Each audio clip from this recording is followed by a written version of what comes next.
नमस्कार मित्रांनो, प्राईम व्हिडिओवर पंचायत या बहुप्रतीक्षित सिरीजचा तिसरा सीझन अखेर प्रदर्शित झाला आहे। 35-40 मिनिटांचे 8 एपिसोड पुन्हा एकदा प्रेक्षकांना फुलेरा गावात घेऊन जातील। पंचायत 3 ची कथा फुलेरा गावची आहे। सचिवजींचा ट्रान्सफर थांबवण्यात आला आहे। फुलेरा गावात ग्राम आवास योजनेच्या माध्यमातून मिळणाऱ्या घरांवरून वाद आहे। विधायक आणि गावकऱ्यांमध्ये वाद होतो। दरम्यान सचिवजी आणि रिंकीची लव्ह स्टोरी फुलते। प्रल्हाद आयुष्यात पुढे जातो, त्याचप्रमाणे आपणही पुढे जातो। त्यावेळी आपण आयुष्यात किती पुढे गेलो आहोत याचा मनात विचार येतो। किती पडतोय, थोडं थांबायला हवं। पंचायत सिरीज पाहताना नक्कीच तुम्हाला गावची आठवण येईल। तुमचं गाव नसेल तर मित्राच्या गावी जायची इच्छा होईल। पहिल्या 2 सीझन प्रमाणे तिसरा सीझन देखील तुम्हाला बांधून ठेवेल। आईच्या निधनानंतर मोफत घर मिळेल याचं मुलाला काहीही पडलेलं नाही। गावासाठी प्रल्हाद आपल्या बँक अकाउंटमधून 5 लाख रुपये काढतो। या गोष्टीवरून आजच्या काळातही माणुसकी जिवंत आहे असं वाटतं। शहरात यशाच्या शिखरावर पोहोचण्यासाठी माणूस फक्त पडतोय, पण सुख, शांती, समाधान या गोष्टी गावातच आहेत हे दाखवणारी ही सिरीज आहे। एखाद्या कवितेप्रमाणे या सिरीजचं कथानक पुढे सरकतं। सिरीजमधील अनेक छोट्या गोष्टी तुम्हाला बरंच काही शिकवतील। सिरीज संपल्यानंतर आयुष्यात गावात राहणारी मंडळी जिंकली आहेत, आपण काय करतोय असं तुम्हाला वाटेल। पंचायत 3 ची जाण कथानक आणि कलाकार आहेत। यंदाही प्रत्येक अभिनेत्याने कमाल केली आहे। सचिवजीची भूमिका जितेंद्र कुमारने उत्तम वठवली आहे। सरपंचांच्या भूमिकेत रघुबीर यादवने चोख भूमिका बजावली आहे। नीना गुप्तांचं काम शानदार आहे। प्रल्हादच्या भूमिकेत फैसल मलिकने जबरदस्त काम केलं आहे। वन राकस म्हणजे भूषणच्या भूमिकेत दुर्गेश कुमार जबरदस्त आहे। पंचायत 3 या सिरीजचं लेखन चंदन कुमारने केलं असून दीपक कुमार मिश्रा यांनी दिग्दर्शनाची धुरा सांभाळली आहे। या सिरीजचं कथानक आणि दिग्दर्शन दोन्ही उत्तम जमून आलं आहे। काही ताणलेलं नाही, त्यामुळे सिरीज कुठेही ओव्हर द टॉप वाटत नाही। साध्या गोष्टी साध्या पद्धतीनेच दाखवण्यात आल्या आहेत। कुठेही दिग्दर्शकाने आपली पकड सोडलेली नाही। एकंदरीतच ही सिरीज तुमचं मन जिंकून घेईल। तर ही सिरीज तुम्हाला कशी वाटली आम्हाला कमेंट करून नक्की कळवा। यानंतर बघूया पुढील अपडेट। सुपरस्टार आमिर खानचा मुलगा जुनैद खान बॉलिवूडमध्ये पदार्पण करणार असल्याची बातमी जेव्हापासून बॉलिवूड चाहत्यांना मिळाली तेव्हापासून ते त्याच्या चित्रपटाची आतुरतेने वाट पाहत आहेत। नेटफ्लिक्सवर प्रदर्शित होणाऱ्या महाराज या चित्रपटातून जुनैद खान डेब्यूट करणार आहे। फेब्रुवारीमध्ये जेव्हा नेटफ्लिक्सने आपल्या एका कार्यक्रमात नवीन प्रोजेक्ट्सचे अपडेट शेअर केले होते तेव्हा त्यात महाराजाचा एक छोटा टीजरही होता, पण त्यातही जुनैदच्या चित्रपटातील लुक समोर आला नाही।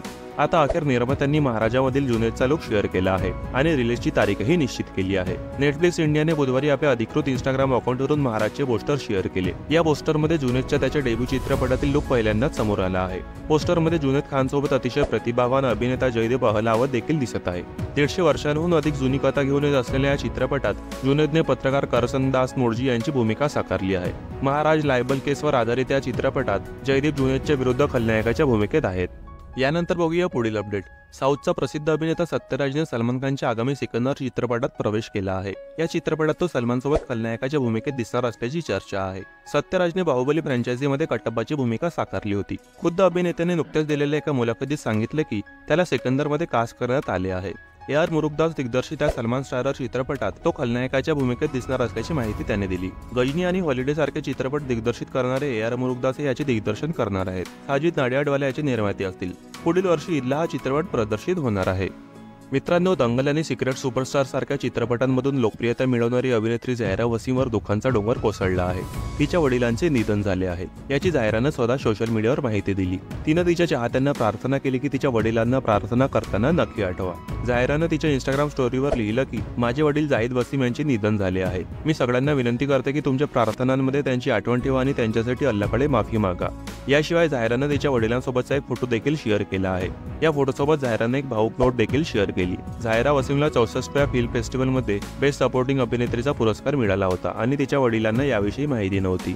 अर्थात त्यांना हा पुरस्कार कोणता असतो हे माहिती नव्हतं। झायरानं त्यांना 2 तास त्या पुरस्काराचं महत्त्व सांगितलं आणि त्यांची अशी प्रतिक्रिया होती की हा पुरस्कार कोणीही मिळवू शकतं, त्यात काही मोठी गोष्ट नाही। मित्रांनो, हल्ली मराठीमधले अनेक कलाकार नवनवीन बॉलिवूड प्रोजेक्ट्समध्ये दिसत आहेत।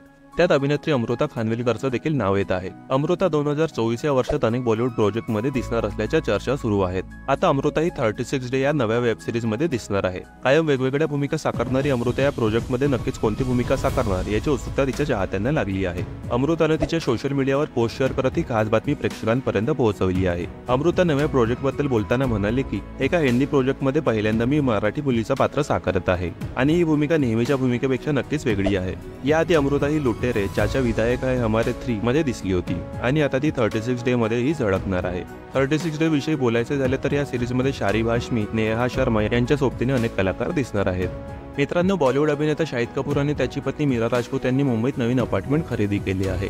या लक्झरी अपार्टमेंटची किंमत अंदाजे 60 कोटी रुपये आहे। या जोडप्याचे हे अपार्टमेंट वर्लीतील ओबेरॉय 360 वेस्ट प्रकल्पाचा भाग आहे। रिपोर्ट्सनुसार शाहिद आणि मीरा यांनी 24 मे रोजी त्यांच्या अपार्टमेंटची नोंदणी केली आहे। यासोबतच या जोडप्याने 1.75 कोटी रुपयांचे मुद्रांक शुल्कही भरले आहे। ओबेरॉय रिअल्टीने बांधलेल्या इमारतीच्या सर्वात उंच मजल्यावर या जोडप्याचे अपार्टमेंट आहे। वर फ्रंटवर सध्या तो देवा चित्रपटाचे शूटिंग करत आहे। यामध्ये त्याच्या विरुद्ध अभिनेत्री पूजा हेगडे आहे। याशिवाय शाहिदकडे फर्जी या वेब सिरीजचा सीझन 2 देखील आहे, जो लवकरच OTTवर प्रदर्शित होणार आहे। मित्रांनो, बॉलिवूडच्या ताज्या बातम्या आणि गॉसिपसाठी आमच्या फिल्मी ट्रेंड मराठी चॅनलला सबस्क्राईब करून बेल आयकॉनला नक्की प्रेस करा। भेटूया आपल्या पुढील व्हिडिओमध्ये। धन्यवाद।